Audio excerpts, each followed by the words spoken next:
What's up? What's up? What's up? What's up? What's up? Hey. Hello, everyone. Happy Friday. Happy Friday. Happy Friday. Welcome, everyone. Hope you are doing well and off. Your weekend is off to a great start. We've had a few minutes of sisterhood behind the scenes, and it's been fabulous. So we're ready to dig in. We're ready to dig in. I am joined today. Well, first off, if you are not watching and you can't see our nameplates, I'm Mrs. Tiffany, head Imaginarian of Imagery, and I am joined by my illustrious co-host. Would you like to say a little something? She got her name up there right this time, y'all. Miss Positivity. I did. Okay, I was not coming incorrect today. But hello, everyone. I am Miss Positivity. I am the owner of Words Unite Bookstore, a traveling bookstore on the move that showcases independent authors' reading material and published work. Okay, wait. Can we add like the only Black-owned, veteran-owned mobile? Can we add that? Do we know if that's true? I mean, I'm not the only, but I am the only author-owned, veteran-owned. Okay, then there it is. You seen her right here first. I'm telling you, she blowing up. They just had competition. She's blowing up. And I won't be able to reach out to her. I won't even be able to be like, Ash. I'm like, girl, I'm too busy. I'm always trying to get into these competitions. And then when I get in, I'm like, yo, what did you get yourself into? But it's for the overall mission. And I'm thankful for all the support that continue to support when I do it. Because one day I'm going to get one of these big grant awards. But I'm going to keep applying until they stop letting me knock on the door.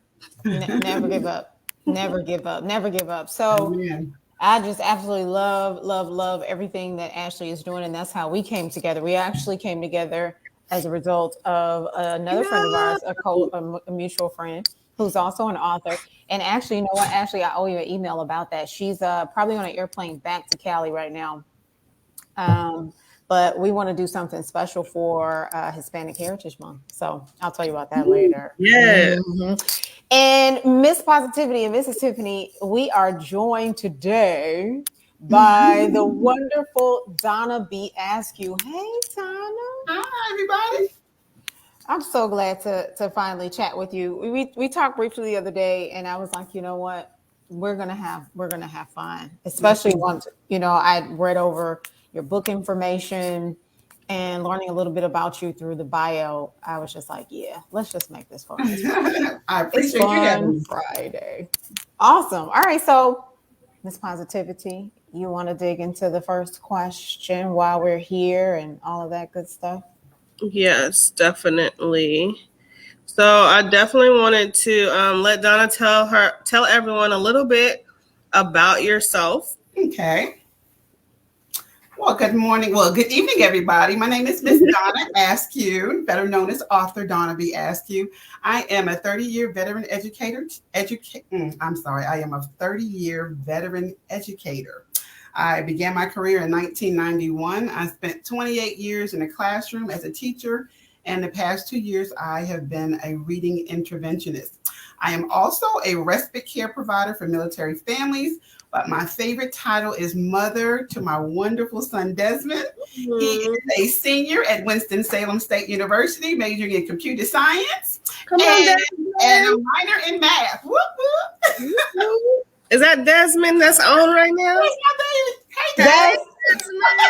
He didn't put the emoji. He didn't get the cool emojis. He said his mama. Team D. That's how we roll. That's what I'm talking about. I am a boy mom as well. I got 3 boys, so it's like, come through, son. Come through.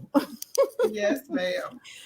Awesome. Wow. So accomplished and over there creating more accomplishments. That's what we love. Yes. That's what we love. Awesome. Definitely. And I love the whole family affair, as a bookstore owner, well, now a bookstore owner, but as an author and having a family, there's area where you're trying to figure out how you put all of that together. And I love how we can incorporate that when you're in education. You can one, take that education in teaching or in writing, and you can definitely influence your families in a powerful way. And Yes, then that ma'am. makes them to, like engage in the different things that you're doing. So that is super exciting, because for males, let's just talk about that in general. For males, reading out loud in general, they don't do it as forthcoming in a classroom or in a group setting. And in a classroom, you ask, can you read this section? You don't get that male's hands up, and for your son to come on here, put emojis up and represent. I don't know if you briefed him or you trained him right, but that's amazing to me, because for males, it's really, really hard to get them engaged and take them out of that cool factor. Like, I'm too cool for that. He is so awesome. I just have to say that he's just awesome. Yeah, he's part of you. That makes sense. That makes sense. I love that. Accomplishments. Yeah, totally. I love that Ash brought that up, because reading confidence for males is by far, we've seen the research, we've been in the classroom, we know that there are some struggles there, and it's part of the lexicon processing. So we commend parents that have the ability to dig in, because not all parents have the ability to dig in. And that's some of what we're going to talk about. Just want to remind everybody that throughout our conversation, our focus hashtags will be teacher support and support a teacher, right? So when we're having these conversations and snagging quotes, because I'm going to be on standby listening to some quotes, I'm going to jump in and out, but those will be my hashtags. As Ms. Donna said, she's been a classroom teacher forever and transitioned into reading intervention. So we're having a conversation about teacher support and supporting a teacher. Yes, indeedy. Yes, indeedy. All right. Totally. This is a real village. We don't point fingers here. Amen. Takes the whole village. The whole village. It really does. So how, for you, Donna, how important is literacy advancement, just that in general, in your community or for you? Oh man, literacy is so important. It's one of the reading, and especially learning to read, is an essential skill for just achieving success in life. And when we look at professions and careers, I teach my children all the time, if you can read, you can do anything. And my father used to tell me that when I was younger, and it's so true. If you can read, you can do anything. So that's why it's so important. Just having a more literate society, trying to create a more literate society. For me personally, I really think that a majority of the issues that we face in the world today could be just eliminated, just increasing the literacy rates that we're seeing right now. Because I think the last study that I read, I believe it said that it was 65% of the country was either reading on basic or below basic. Yeah. And that was frightening to me, but it saddened me, but I wasn't surprised because of what I've seen and what I've been seeing for so many years. Exactly. And I've heard so much about, yes, it's declining, but we've seen something like it, as the years have gone by, as far as the youth wanting to and being able to meet the requirements and meet the milestones, and and then just like I said, the want to. I'm involved in a couple of organizations, but CASA is one that really, really helps in Texas as far as with foster youth, or standing in the gaps of youth as they go through different displacement issues. And one of the CASA representatives brought the little girl to me to help her with her reading. And we were in a public place, we're at the store, and but she took it like a champion. And she was reading those things, and she's 13, and so we were really behind when we have to get a 13-year-old in a higher reading level than elementary. Right. But she showed up, and everybody that knows me knows that showing up is half the battle. That's in life and in general. And then for our youth to show up, she got in a vehicle, she went all the way with the lady. She came to me. She picked out a book, and we started reading together. And we even did, we did the whole Miss Mary Mac. Like I do a couple things when I'm reading with them, because that one, it gets you intellectually, like Right. you get some hands-on and you're touching, and so you're dealing with a different sense of the body, as well as we're still executing what words we're reading out loud. And so we're doing this and reading what we were saying, and then we're repeating it, and then we're repeating it again, and we're making it a fun thing. And she said she never had anybody do it like that. And I explained to her that there's different ways to read. There's different ways to advance in literacy, and you have to make it creative for you to understand it, especially if you're the one who have to retain it. And so I taught her a couple things to repeat, so that way she could repeat those words, especially trouble words. Right. And what you said is so important. You made it fun and it was engaging. Right. And also increasing her confidence at the same time, which I teach people all the time, especially for younger children. Confidence is half the battle. Yeah. Yeah. Definitely. And so what kind of confidence, let's just say motivation, can you give a youth or a mother that is really, really listening to us, and she's like, I wish I could get my child to at least entertain me? What could you tell them right now? You know what I always try to tell people, your kids. Kids have different personalities. They have different styles. I would always say just compliment your children. Definitely never compare them to other children. Try to find something positive that your children can do and kind of focus on those things. But I just try to find things, even at school. Sometimes a kid could be walking down the hallway and I might notice that they got their hair done. Oh, your hair looks so beautiful. Or I like your shoes, or I saw you reading that book. That's a nice book. Do you like that author? Just kind of trying to engage them and trying to keep them involved and just feeling good about themselves. Yes, definitely. Especially those compliments. I have 3 girls. Y'all heard y'all say y'all have boys. I have 3 girls, and they will strut down that hallway and wait. Like, did you see what I have on? Did you see my hair? They probably get it. They get it from their mama. But I'm just saying.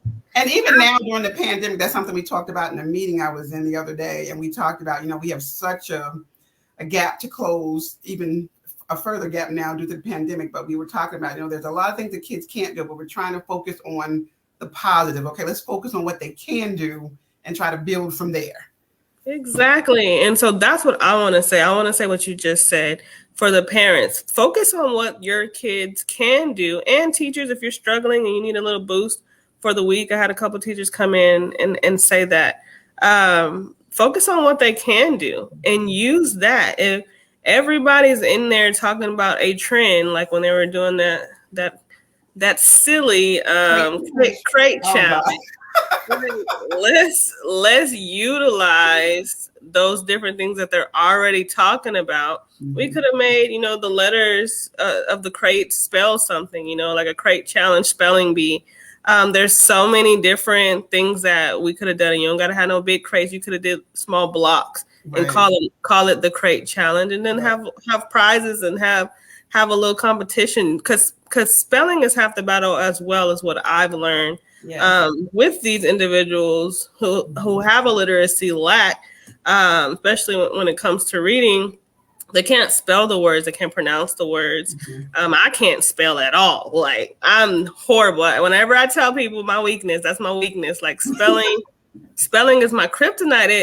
It kills me. And I don't know if it's because I'm older and I'm not, that old, but as I get older, like, I feel like I'm looking at a word that I've seen my whole life and I can't spell it anymore. Or it's like I'm struggling with it and I'm like, I know that's how you spell it, but it looks foreign to me for some reason.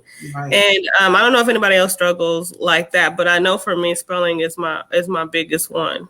Yeah, and that's why it's so important with especially younger children when they're learning to read and you're teaching your children to read. It's so important to incorporate that phonics.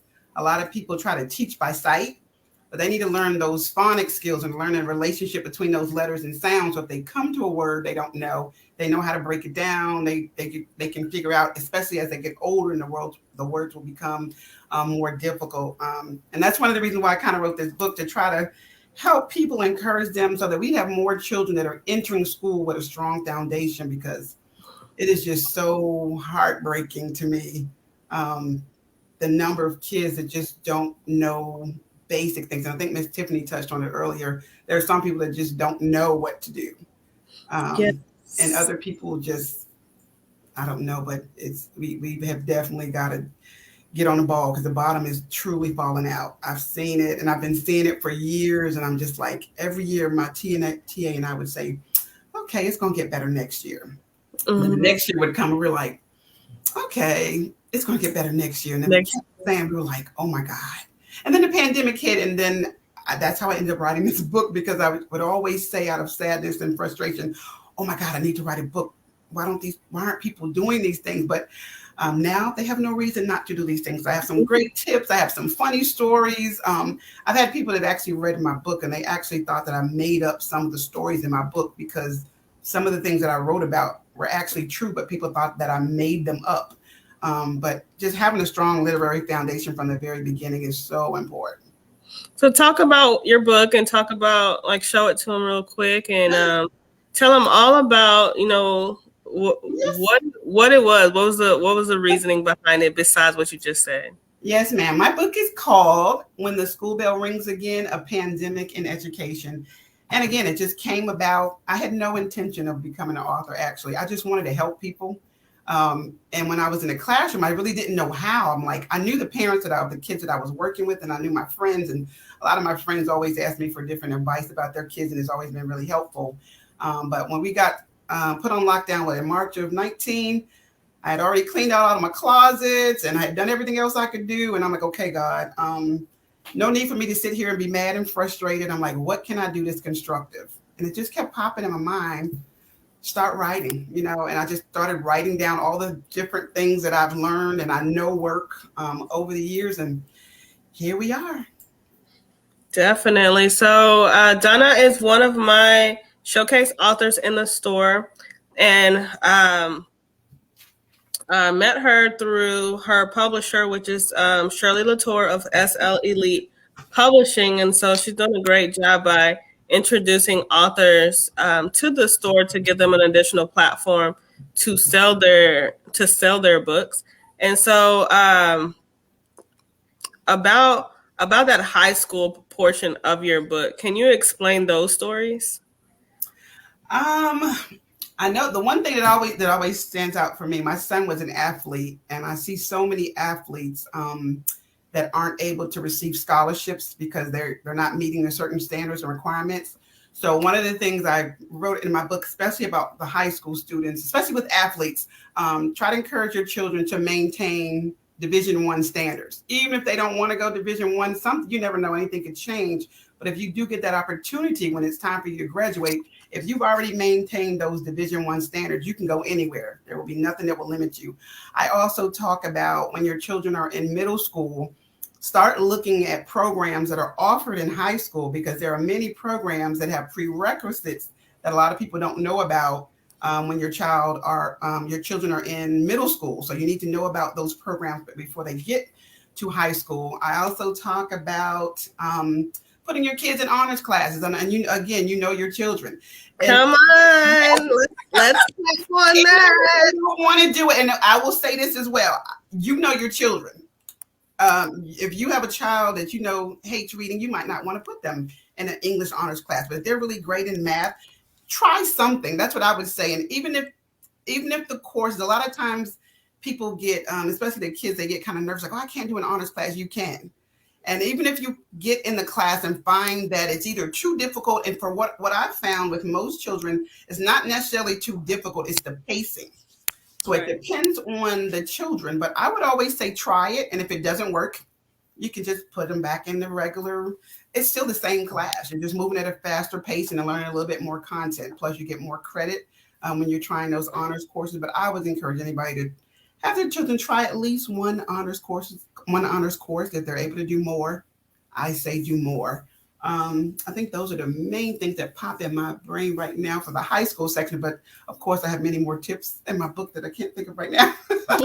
So let's talk about the book real quick, because I'm loving this, and I'm like, okay, let's talk about it. So Miss Positivity and Donna, they know each other because, again, Ashley's bookstore, Words Unite bookstore. I always want to put that D on there. Everybody. It's like, stop it, Tiff. Ashley's bookstore is the only author-owned Black woman-owned, veteran-owned mobile bookstore. The only, ladies and gentlemen. And Ashley carries Donna's book. And this is important because when we're talking about community and how we move our children ahead, it's important to practice what we preach. You know, here is a classroom teacher who has experience, who's seen and witnessed the stories. We know what's going on with our kids. And, you know, myself as an educator, this is why, you know, all of Imagery exists. You know, we have to leave indelible impressions. Education, you know, back in the day, our parents was like, you got to get your education. Mm-hmm. But I don't know that we really got a true grasp of the big why. Mm-hmm. You know, it changes who you are. Mm-hmm. It changes what, you know, what you perceive and what you believe about yourself and the world around you. Literacy is absolutely imperative, and it should be accessible on a quality level to everybody. So I wanted to pop that in because the book is available for purchase via Ashley's Word Unite. It's on the site, right? Yeah, so it's on wordunitebookstore.com, SL Elite Publishing, and Amazon, correct? It's also on my website, DonnaBAskew.com. And DonnaBAskew.com, yes. Yeah. I believe, did I see it on Amazon? Yes. On Amazon, Barnes & Noble has the BarnesandNoble.com and Walmart.com. Walmart.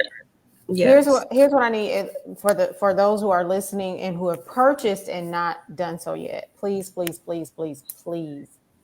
a review. Leave a review. Leave a review today. Authors' reviews are like checks in the mail to us.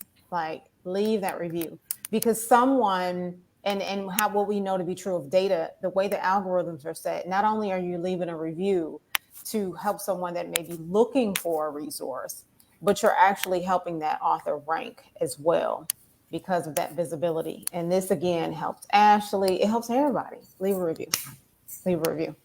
So I just wanted to pop in and say that because it was getting good. And I'm like, wait, buy the book from Ashley. So, or from Donna herself. Yes, ma'am. DonnaBAskew.com. Yeah. Definitely. And then it's good to support the independent authors because then you can get that real story behind what it is that you're trying to accomplish when you're trying to get this reading material. So then you'll have somebody that you can connect and contact. And so that's what I love about independent authors and their books is this is someone I can actually reach out to. They are the resource for those different difficulties that I see in this world, even if it's not dealing with literacy, just in reading. I work on military bases, and the command teams need, reading material to help them influence their peers and those that are coming up behind them. So there's so many different reasons why people need something, but when they come looking for a resource, that is why you should support independent authors. So we have Donna here, and she has her book, and so it is time to go ahead and support her today. Mm-hmm. I had another question, and so how do you? Okay, one, I didn't know you actually help people read every day, but how does that get incorporated? Do you ever use your book for your reading lessons? I don't use it for my lessons, but I teach some of the parents, some of the things that I provide in my lessons. I help the parents more and other community members because, as we said, it takes a village. So whether you're an uncle, an aunt, a neighbor, a church member, we need everybody involved. But the tips that I have in my book are more for the adults. Although I did have one high school student that her mother purchased my book and she actually read it. And she called me and she said that she enjoyed reading it. And again, the sections for the tips for high schoolers, she said it was beneficial for her. So high school students could actually benefit as well. But there are some great tips. I have some funny stories that are in the book. So some of it is kind of disheartening, just listening to some of the stories. But then we have some funny stories that kind of lighten it up a little bit. But there are just some great tips to help people just to kind of build on that strong literacy foundation. Is so important. A lot of people, and I remember when I first started teaching back in the day, a long time ago, we used to teach kids their letters and sounds when they got to kindergarten. Now they need to know those things when they get to kindergarten. There are so many kids that don't know any letters, don't know any sounds. Some of them don't know their names, can't write their names. And that's another tip I give in the book. Kids love technology and they love these little devices. So one of the tips I give in the book is to have them use their name as their password. So if they have to put their name in to open the device, there's their name. Just simple things. Well, to me, it's simple because I've been doing this for so long, but I have so many great tips of just life skills, being positive with your children, exposing them to different people and different things. One of the other things I talk about is building your children's vocabulary. A lot of times people say, hand me that, hand me this. Be specific. Hand me the mirror. Hand me the meat cleaver. Hand me the blend. Go get the blender. Turn the blender on. Hand me the cell phone. Just using lots of different vocabulary. Also, exposing your kids to different things is really important. We live right here where I am. I'm near Virginia Beach, and you'd be surprised. We've had kids that live right here. We have water all around us, and we have children that have never been to the beach before. Yeah. So just little things, going to zoos and just anything you can do. And even if you don't have a lot of money, there's lots of things that you can still do with your children. And your presence is what's most important as well. Yeah. Definitely. And I wanted to talk about like going into being active in your gift.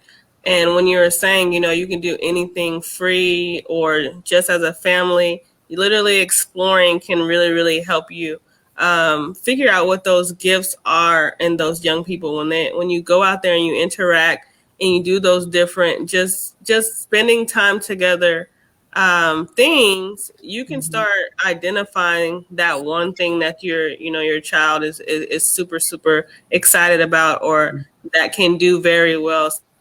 Exactly. And sometimes you don't even realize what that is. Especially if they're jumping all over the walls, gymnastics. Right. And gymnastics might be a place for them. Right. I have to give this plug too. Since my son was an athlete, I know a lot of times people don't put their kids in different sports.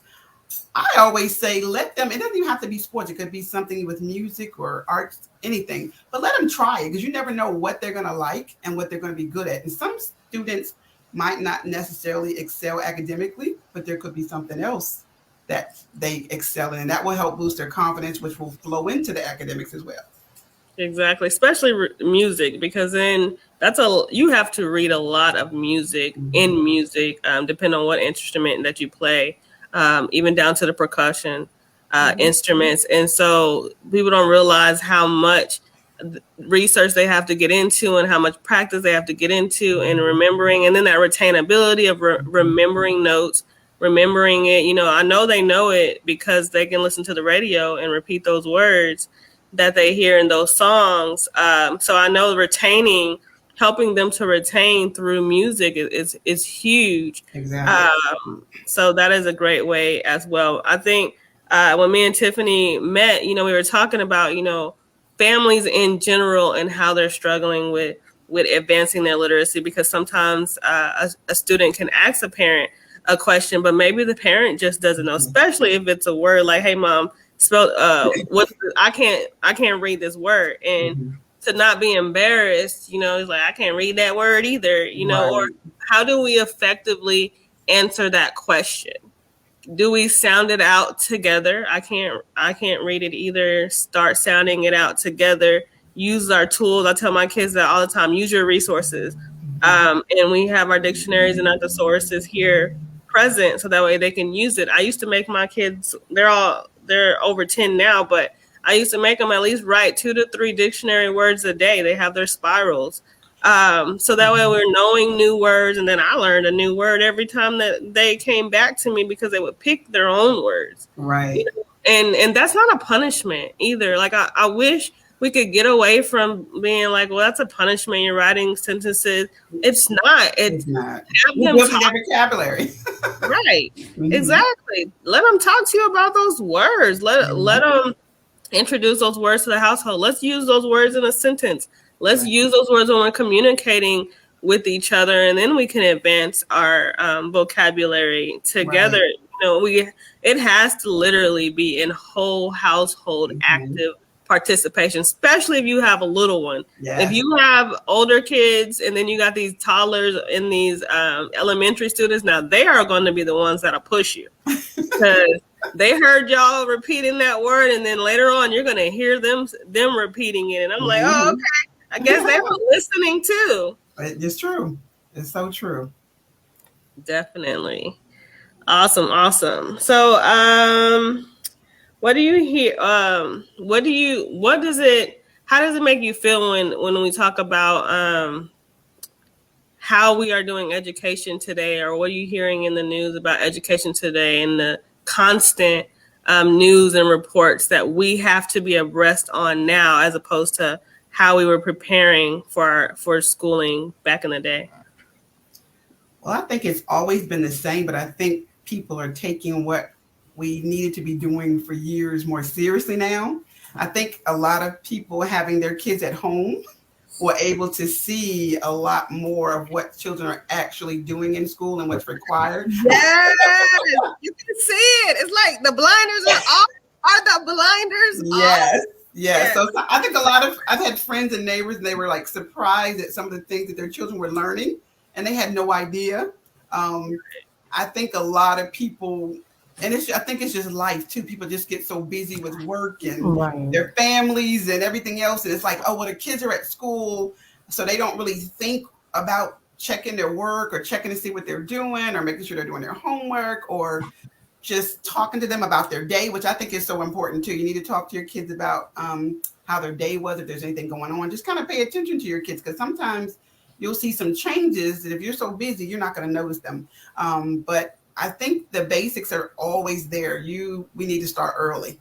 Don't wait till they're 5 or 6. They need to be starting at 2 or 3. You can, like you said, Miss Positivity, you can have just fun things around the house. You can put letters on your refrigerator. You can put letters in the bathroom. You can do a letter of the day. I mean, as they get older, and again, because kids are different, you might have a child that'll pick it up like that. Another one, they might need to do it a little bit longer, and then just continue to add and try to make it fun and engaging. I tell my parents sometimes when they would talk about their kids not being able to do their homework or something they just weren't getting, I would give them some ideas, and I would always tell them, play a little game in the car.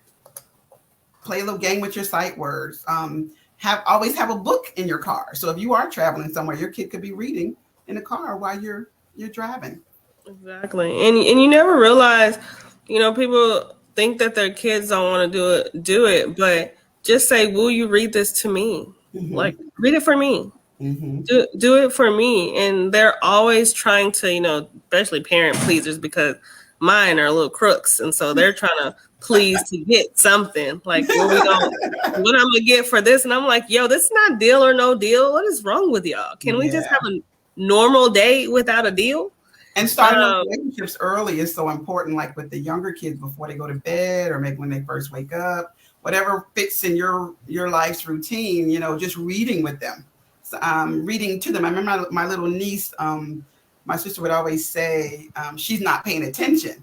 But I would tell her, I said, because she was 2 or 3, she's just running around. I said, but keep reading. I said, just keep doing it. It's going in there. Right. It's going to click at the right time. I said, but she's like, oh, well, she's not paying attention. She doesn't know. She's paying attention. Just keep listening. Let her keep listening. You keep reading. And even if you're just looking at little picture books, have her point to what the different animals are. And now she's doing great. She's another college freshman.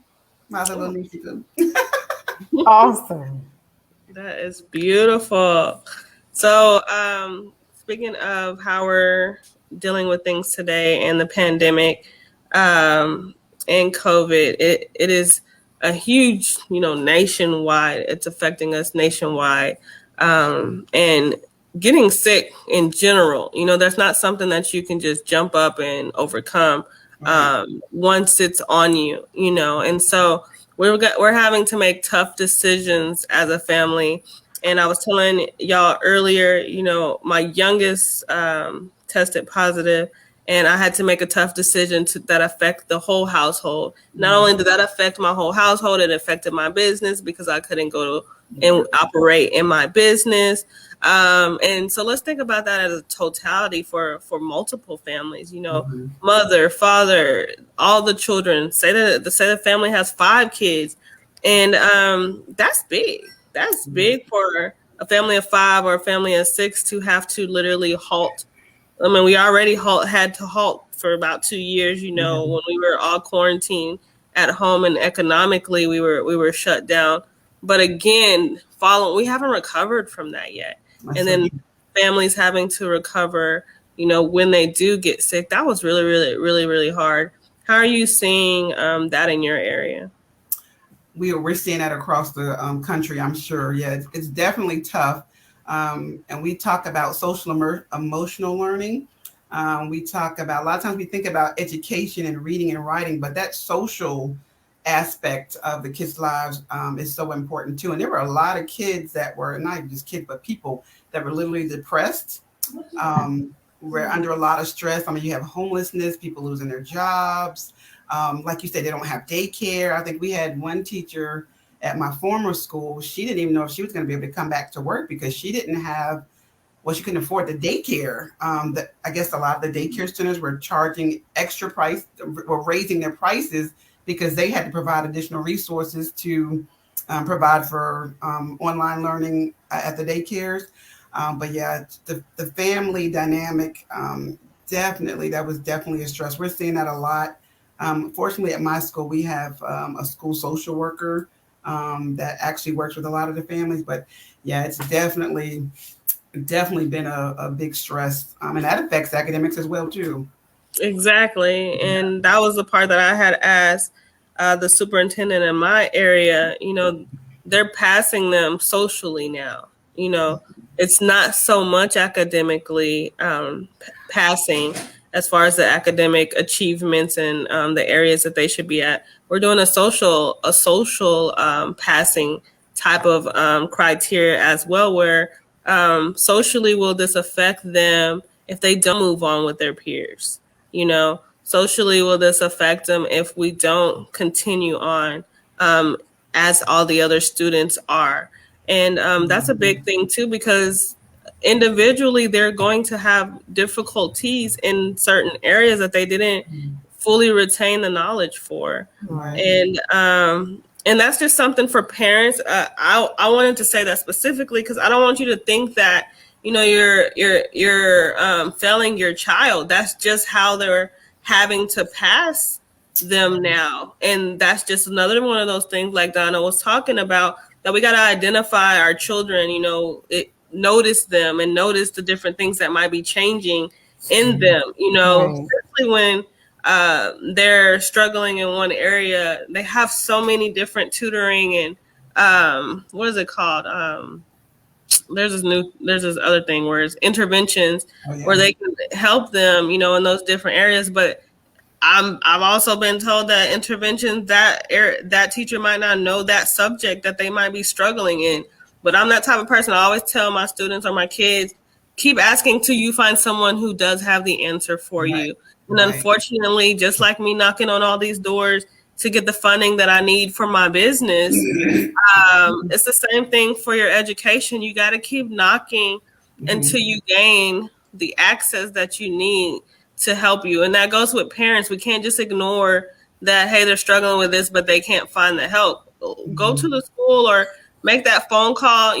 Those front desks, you can make that phone call and actually get what you need, at least so that student can get extra material that they can practice with and stuff like that. And so it's disheartening, the different ways that we're dealing with it or having to deal with it. But don't allow your youth to decline if you can find a way to assist. I agree. And your kids are so resilient, which is a great thing. And which is another reason, piggybacking on what you just said, is another reason why it's so important for these kids to have a village of support. And I know we had virtual learning, and we just did the best we could because that's what the main option was. But as I was speaking to one of my neighbors, she was like, "Well, my boys are doing their work, but I don't know if it's right." So right. And a lot of parents were feeling that, and it's nothing like a certified educator, and there's nothing like face-to-face instruction. So they have lost quite a bit of time, but again, we're going to focus on the positive and just continue to do as much as we can and the best as we can. But we definitely need those parents to be involved. We need you to make sure you're going to conferences. We need you to make sure you are contacting your children's teachers, whether it be on phone, email. I don't know if you guys use Parent Connect, Parent Square, whatever that form of communication is that your schools are sending out. Please follow up. Please make sure your children's schools have your email address, your phone number. Make sure all that information is updated. But just continue to try to support your kids as best as you can. And again, if there is something that you don't know, and we're all in that boat, because I've had times with my son. I remember, I think he might have been in 5th grade, and I'm like, we don't need to call your god brother because I have no idea. So, even educators, we don't know everything, but you're right. If there is something you don't know, just keep asking somebody else till you can find the help. And don't just say, oh, well, you just won't get it, or, oh, well, we'll do it later. But, you'll always find somebody. But just being there and showing that you're concerned, again, and continue to encourage them and keep their confidence levels high, I think is, again, half the battle. That's the key. And just like Ash said, just to piggyback on everything we've said is, prior to the pandemic, I remember doing it was back in 2017, and it was a 21st century literacy learners presentation to educators. And a lot of what I presented to me was very basic, but the teachers were like blown away. And I tell this story all the time because I said then, and I had known prior, that the classroom would change, that education would change, especially in our quote unquote communities. Mm-hmm. What we're up against, what we're looking at through, everybody is seeing it at the same time, is I think we have long forgotten what it means to be human. Mm-hmm. And we have to go back to some of our fundamentals. Basics.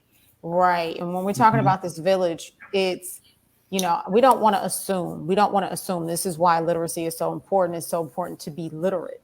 We don't want to assume that there's something going on. We don't want to make comments. There's a lot of, online, a lot of teachers that were caught saying different things on camera, about these babies and the parents. And, there's a lot of, systemic racism is real in education. There are a lot of things that's real.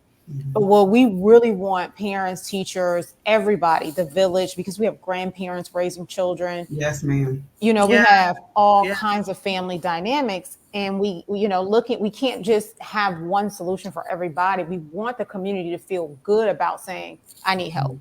Right. Or, you know what? Yeah, I didn't do it because I'm struggling right now. Right. We can't be afraid to be very brutally honest about our circumstances and situations anymore. Yes. Like, this is real. Yes. I'm not going to judge. I shouldn't say I'm not going to. Any educator who has a heart for education is not going to pass judgment if you open your mouth and say, I need help. Exactly. I say that all the time. I was like, there's so many things that parents would need, or again, maybe don't know to ask or are embarrassed to ask. Exactly. Most educators will really do almost anything for your kids if you just show put forth a little bit of effort. We would almost do almost anything because we really do want your kids to be successful, and that's why what I'm seeing is just so heartbreaking to me. I mean, there were times where literally I felt like my heart was literally hurting, just some of the things that I've seen. But it's so true. We're all in this together. We don't mind helping at all. And again, if there's something we don't know, we can't help you with, we'll try to find resources to do that as well. Seriously, it's what get Miss Donna's book. Let's start there. Very easy. So one of the things that I wanted to make sure I did with my book was to make sure it was a really easy, quick read too. Yeah. So it's very easy. It's an easy read. It's a quick read. You can go back and highlight each separate section if there's something you want to go back to, because sometimes you can read books and just keeping it real, a lot of people don't really like reading a whole lot. or they don't have time to read. But I always say, try to read something. But this is a very quick, easy read. And it's just the way it's laid out is just so plain and simple. And I guarantee you, if you just follow these steps, I guarantee you, you're gonna see a difference. Yes, definitely. Use your resources, people. Totally. I'm like, this has been a phenomenal conversation. I'm like, there's not Full. enough time in a day. I know, right? Because it's ongoing. It's one of the reasons why we created this series. It's so you think you want to be that. Well, what is that? Being that is all about showing up whole and on purpose, right? We do that with the word. And I know, whether you're religious or not, whether you believe in the power of the word, it's real. Yes, ma'am.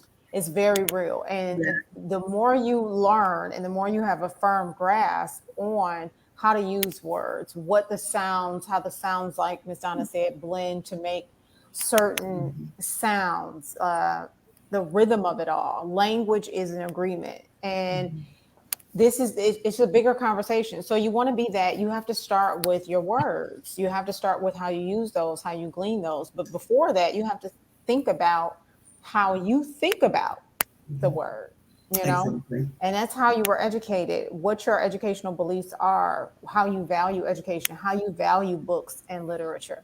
You guys were talking earlier about poverty. Old statistic, like if you have less than 25 books in your house, you're poor. Doesn't matter how much money you make, It's real. We have families without books.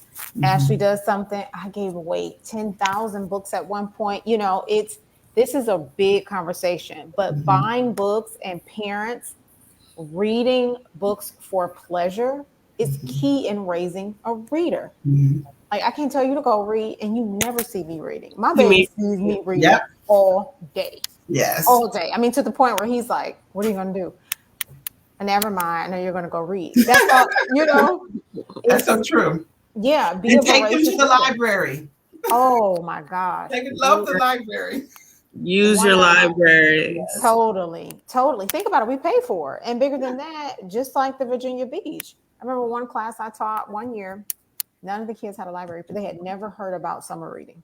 And I'm thinking, and I reached out to the library at that time, Houston Public, and they later instituted a program where if you attended any public school, that you got a library card. So the library is key. The library is very, very, very important.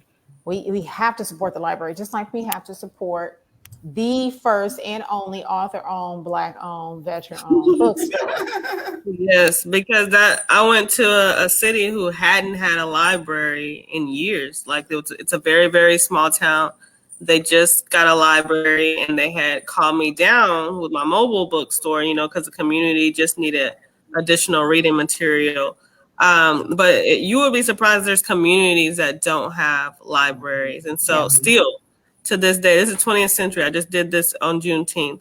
And so, we definitely got to get proactive in utilizing those libraries so that the funding can be there in those cities who need that reading material. So this is a great conversation, ladies. Yes. Like, can I add one more thing to piggyback on that? Yes. There's a lot of parents, well, not necessarily parents, but grandparents and uncles and aunts that I noticed when it's Christmas time or time for school. I know a lot of times you'll buy the kids, you might buy their sneakers and their book bags and all that kind of good stuff. Make sure you get their basic supplies too, like their pencils and crayons and scissors. And also, instead of, on top of, or in addition to, for Christmas, buying video games, maybe buy them a computer or a laptop or something that they could use educationally as well. Because a lot of families don't have resources to buy those more expensive devices. And a lot of times they have the family village, and they may buy those things for Christmas. But a lot of times, if you're an uncle or aunt, you're not thinking about, you might think about a laptop, but usually the kids will say, oh, I want an Xbox, or I want this, So if you can't buy both of them, I would go for the computer or the device that would support that child educationally. If you can't do both of them, let that be your first choice. Love it. That is excellent advice. The kids are not gonna like that, but they'll realize later I'm right. Yeah, They will.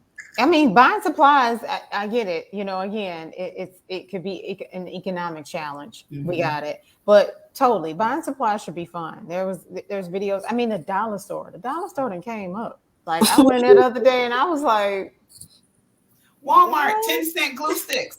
no, seriously, like yeah, invest in that. Invest in an environment that says we're ready to learn. So Exactly. yeah. And again, if you can't afford it or for whatever reason you just don't have the resources, send your child's teacher a note. You'd be surprised. We will go to the store if we don't have it ourselves. We're going to make sure your children have what they need. Yeah.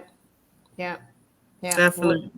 Educators have that heart. This has been amazing lately. So, ladies, support a teacher and teacher support. This conversation isn't over. We don't do this just, to get together, even though that would be great. This is about showing up whole and on purpose, and it takes a village for sure. And I believe, I can speak for both ladies on today that this is how we do it. We connect through stories, and we tell each other, hey, it's okay. We're doing a great job. We're doing our best, but the community really is our business. So we have to take care of each other, especially right now. We don't need the gap widening anymore. We need each other anymore. Everybody, all hands on deck. All hands on deck. Yes, absolutely. Yes, so this was great. Anything else you ladies want to say? Because I've enjoyed myself. That's why I was like, Ash, you good? Go ahead. No, I'm just thankful for Donna for coming on. When we were building our list, I definitely thought of you, because of your book in general, because I messed her book up, just for honesty, because I'm just thinking pandemic, but I didn't read and get inside of it and really realize how she was educating inside, as far as about different tips and tools about education and about the different challenges that people are having in education, especially the high school part, about getting them engaged in those schools and athletics and getting them prepared for their future and engaging in what they can do, even if it's not the typical things that students are always going for, with like sports, and prepare. It's like all about preparing, the families, and preparing yourself and preparing your students. And so you really got to read. Reading is fundamental. And when I really dug deep, because Donna told me to dig deep into it, because there was a whole nother concept to it. And so I'm thankful that Donna came on here. One, because she's passionate about educating you about what she's talking about. You're not going to misinterpret it if she can help. And I truly believe that she's someone you can reach out to. So I definitely wanted her to be on this platform. For any of you family members, like, reach out to us if you need assistance. We will definitely give you the answers that you need, because like Miss Tiffany was saying, we really have to utilize our resources, and Donna has an excellent resource. So when I was thinking of resources or people to contact, she was definitely number one on the list that we have, because that's a resource. Her book is the main resource to help you. It is a short read. It is something you can read in the car, and that y'all can all learn something and use for your education. Yeah, totally. And a lot of the tips, I tell people all the time, unless you're on the inside of education, there are a lot of things that you wouldn't know to ask or do. Right. So those are the kinds of things that I actually wanted to make sure I included. Because a lot of times when I go to my doctor or somewhere else, my question is always, okay, if there's not something that I'm like knowledgeable about, is there anything else that I need to ask you that I don't know to ask? So that was kind of my mindset. But yeah, I'm hoping, and that was my goal. I just want to help people because it's just so heartbreaking. And I know we can do better, and I want everybody to do better, and the whole world will just completely change one generation at a time. Love it. Sure. Absolutely love it. Wow. Thank you all for having me. I enjoyed this. No, this has been amazing. Miss Positivity, thank you for being so wonderful, as you always are. Thank you for thinking of Miss Donna, because this is awesome. If you haven't already, please follow Donna at author Donna B Askew.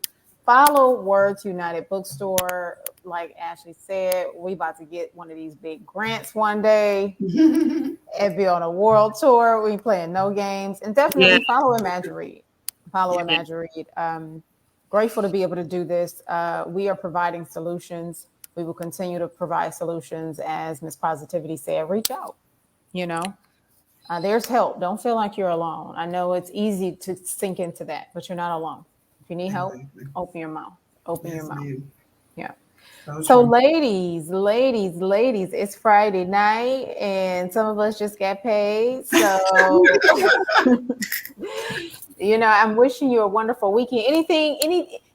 What? Let's do this. All right, Miss Positivity, since you always doing it, and Miss Donna too.